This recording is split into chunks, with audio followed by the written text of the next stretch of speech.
Assalamualaikum and hi. A very good day to our beloved lecturer, Dr. Arifatul Husna binti Muhammad Arif. My name is Ahmad Izzat Malhoky bin Idrus. My matric number is 261097. Today our case is about Caribbean brewers transfer pricing, ethics and governance. I will answer the question given one by one. Let's move to question one first.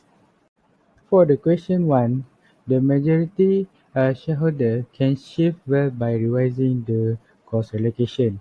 Caribbean brewers should collect a returnable bottle deposit of $8 per case on export Gera beer. With that, it will significantly increase the profit margin on the Gera beer export made by the Caribbean brewer. This indirectly will increase the majority shareholder weight.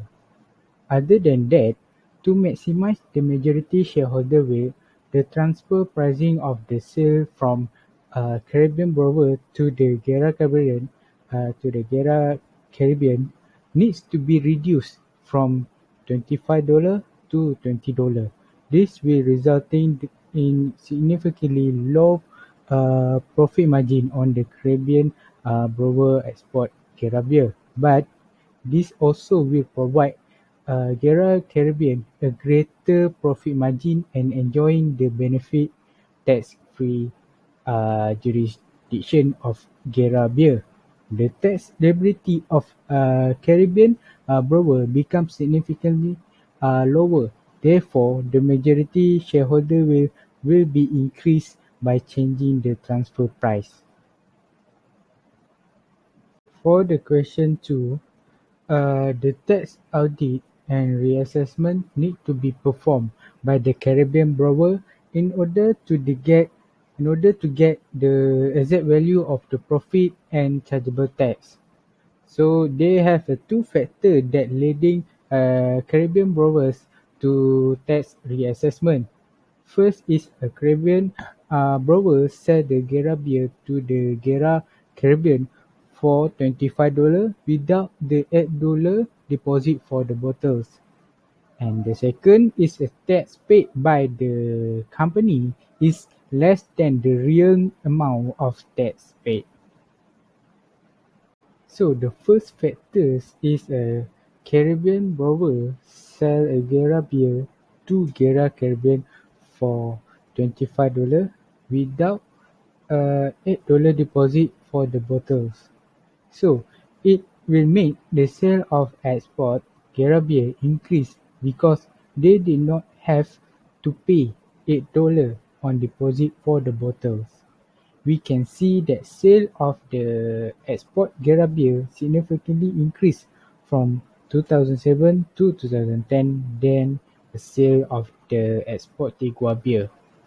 It's a very obvious gap between sale of export Gera beer and the sale of export Tigua beer. The second factor is the tax paid by the company is less than the real amount of tax paid. It is because the Gera International made Caribbean brewer as a cost center and the Gera Caribbean as the profit center.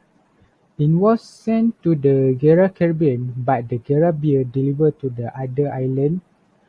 In addition, the exported Gera beer is invoiced to the Gera Caribbean for $25 per case and no deposit, but the Gera Caribbean in turn invoiced the other island in the Eastern Caribbean for $25 per case plus with $8 deposit for the bottles. So we can see that the Gera International made a greater profit with the Gera Caribbean, which is a low tax paid since Gera Caribbean get a tax-free jurisdiction. For the last question, question 3, the CFO should listen to the decision agreed on by the board members. Composition of the board determines how the important decision and approval are done by the firm. The board frequently has the last word on many topics, including the financial reporting requirement from the firms, The CFO should listen to the decision agreed on by the board. The financial reporting and the disclosure of the company will therefore be approved by the board rather than the CFO. The minority shareholder will just participate in the voting process to approve a decision or reject it. This can greatly impact on the full disclosure during the financial reporting by the CFO. So that's all from me. Thank you for lending me your ears. Take care and stay safe.